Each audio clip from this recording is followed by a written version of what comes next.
Welcome to the University of Coruscant. As part of your enrollment here, you have access to the attached HoloNet recording. You've selected a lecture by Dr. Sunny Ravencourt on galactic history. You've selected a lecture by Dr. Sunny Ravencourt on bounty hunter weaponry. If you have any questions about this lecture or wish to contact us, please visit universityofcoruscant.com.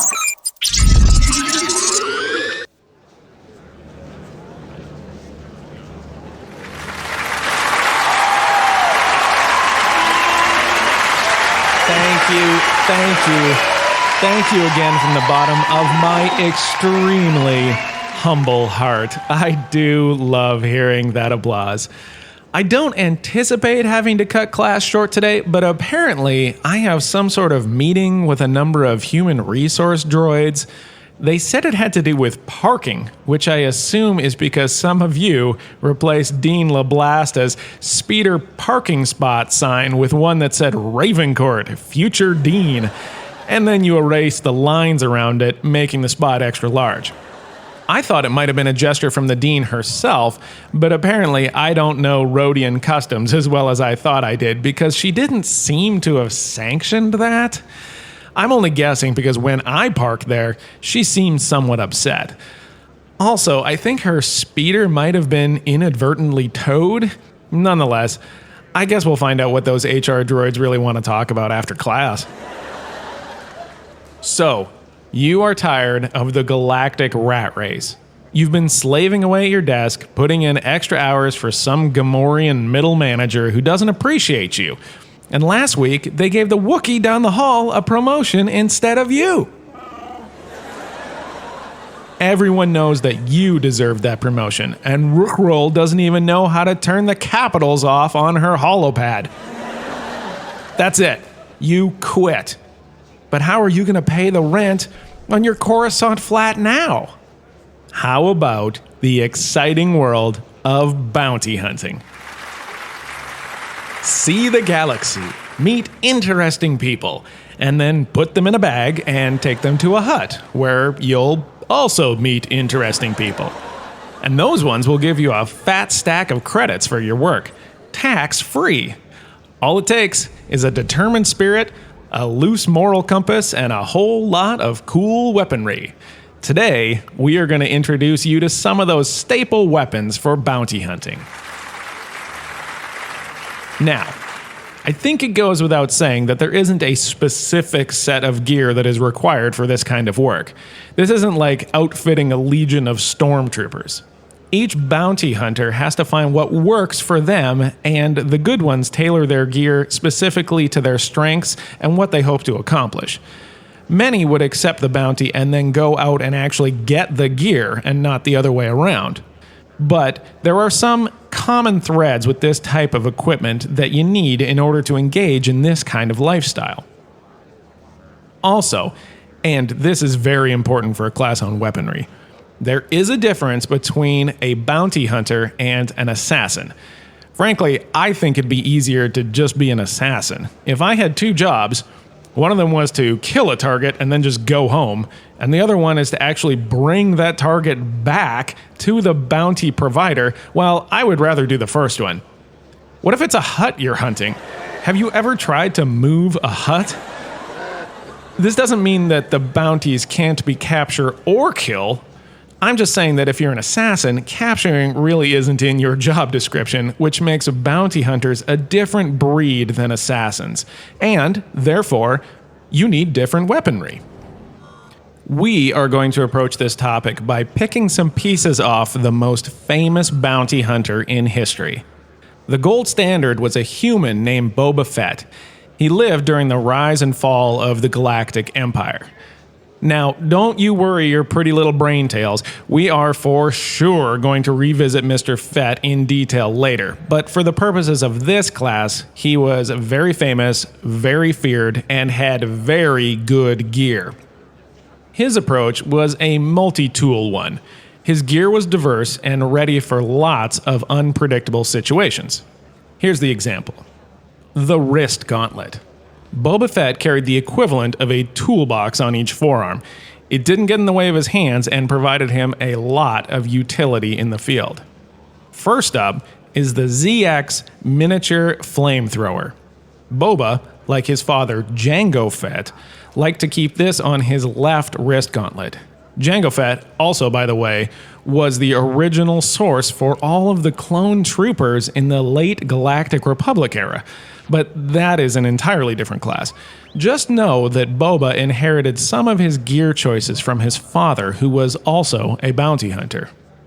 The ZX miniature flamethrower is an excellent close combat game changer.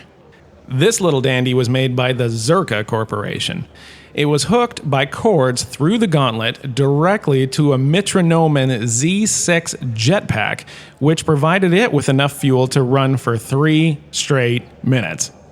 I'm not entirely sure why anybody would need to operate a flamethrower on blast for 3 minutes, but hey, options, right? If I'm in a tough spot, I would want a flamethrower. Maybe not the most elegant of weapons, but certainly a pass to get out of wherever you are. In addition to that, right below the flamethrower, we are going to add a DUR-24 wrist laser from our old friends at Blast Tech Industries. This miniaturized laser had the power of your average Blast Tech blaster rifle, but was extremely small. It didn't have a lot of rounds, but it was unexpected when it fired, and being unpredictable is a major advantage for a bounty hunter. So, that's 2 of the 3 items on the left. The third is a Kelvaric Consolidated Arms MM9 mini concussion rocket. Pretty handy, if you'll pardon the pun. This was set slightly above the forearms to avoid shooting a rocket into the back of your hands. Of course, you could change the payload to be a few different options, including anti-personnel rockets, stun rockets, or even homing missiles. I would go on, but I mean, what can I say? It's a rocket on your wrist. But what if you're not interested in collecting charred corpses? What if you actually need to capture your target alive in order to get paid? Well, Mr. Fett carried a fibercord whip in his right gauntlet. Fibercord is a sort of rope made of strong, durable material such as Flexisteel, which takes quite a lot to cut it, but bends really, really well. This was also called a monolink filament or a smart rope. It was called a smart rope for its natural propensity to wrap around a target once it meets resistance. At the end, you'd usually find a grappling hook which worked perfectly with that wrapping technique. So, when you're trying to subdue a bounty, wrapping them up in an extremely strong cord is a great start. All secretly hidden inside your right wrist gauntlet. On old righty, we're also going to add a couple vibroblades. Anytime I hear vibroblades, I think here is a guy that means business, but doesn't have the moral restrictions of a Jedi. Vibro weaponry is particularly nasty. It's basically a regular sword or knife fitted with a vibration generator in the hilt, making the blade vibrate incredibly fast and subtly. The practical effect was that even the slightest cut turned into a gaping wound. Plus, they could be manufactured with all sorts of material, including cortosis weave, which we know from past episodes is a serious problem for lightsabers. The downside is that if the blade takes a good electrical shock, it tends to explode at the generator, which incidentally is also where you usually have your hand. Or should I say, where you had your hand. Anyway, back to our bounty hunter. Putting a few extendable vibroblades in your right gauntlet, that can never be bad. And finally, on our right gauntlet, we have another multi-tool, the Prax Arms Velocity 7 dart launcher. Now, this item was a straight pass down from Boba's father, Jango Fett. Allegedly, Jango loved this tool for assassination purposes, but the darts themselves could be carrying almost anything. The Velocity 7 is actually a fairly large dart shooter, so getting it inside the gauntlet is pretty impressive engineering. It was fired with a compressed gas, which was pinpoint accurate within 10 meters. You could hit a target about 100 meters away, but only if you were really lucky. As far as the toxin those darts were carrying, well, imagination is really your only limit. There's even tales of a microscopic tracker hidden inside the serums being loaded into the darts. I guess I've never really understood that one though. Because if you're going to hit a bounty with the dart, well, then you might as well either knock them out or kill them with it, right? And if I'm the bounty, well, I would be pretty suspicious after pulling a dart out of my neck. But hey, options, right? So, we've gone down the list and we've checked off flamethrower, dart launcher, fiber cord whip, vibroblades, and wrist laser. And this is just on his forearms. Boba Fett was truly a walking toolbox, and this was simply his standard outfitting. He was well known for picking up specialty gear. Not that being the galaxy's best bounty hunter isn't a good-paying gig, but a fun fact about Fett was that he was known to play the trade market during his hunts. If he thought he might shift the economy of a particular area that he was about to do work in, well, he would pick up real estate or trade shares of local companies. How amazing is that? Not only would he be going around capturing and killing targets, he'd also be trading on the investments that he knew would change because of the work he was doing. I love that so much. Gear is expensive, and that is just absolutely genius. Finally, I cannot end class without talking about the jetpack. Mitronomen's Z6 jetpack was a Mandalorian favorite. But don't get hung up too much about Mandalorians because that's a pretty complicated subject. Just know that they loved jetpacks, and this one was the top of the line. It is capable of sustained flight up to a height of 70 meters and also usable for quick ascension. You had to be careful with it though because it was well known to go off after sustaining a blow. And you don't want your jetpack to go off uncontrolled while you are wearing it because you are a passenger at that point. The coolest thing about the Z6 is that it was easily adapted to hold a rocket. But honestly, I just don't have the energy to talk about rockets anymore. Anti-personnel, stun, etc., etc., etc. It shot a big rocket out of the top. Flying a jetpack that shoots a rocket, spectacular enough that it really stands on its own without me having to elaborate on different kinds of rockets, right? And honestly, that's where we're going to end. Fett also carried a carbine rifle, but we'll include that in our blaster rifle conversation.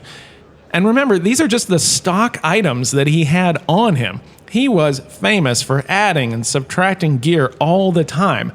Bounty hunter isn't just a job, it is a passion.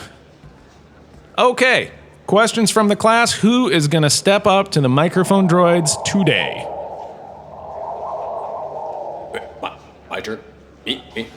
Okay. Yeah, Professor. Oh my God, step back from the microphone.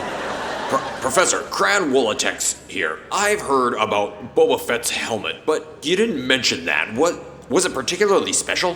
Of course it was, Mr. Wolatex. This piece of equipment was less unique to Fett, though, and more of stock Mandalorian gear, believe it or not. Mandalorian helmets were described as T-shaped because of the design of the macro binocular view plate. They had a rangefinder on the right side that could be pulled down over the viewplate to enhance the imagery. Naturally, it had a tactical readout and a comlink built into it. More or less as much information as you could possibly put in front of your eyes while still seeing the target. In my opinion, the smarter and more prepared the bounty hunter, the better the bounty hunter, right? This helmet added a ton to exactly that. Well, that is it for today. Homework for next class is to build your own wrist gauntlet and put whatever you want in there. For inspiration, I made my own custom-built miniature flamethrower into this podium. Check this out.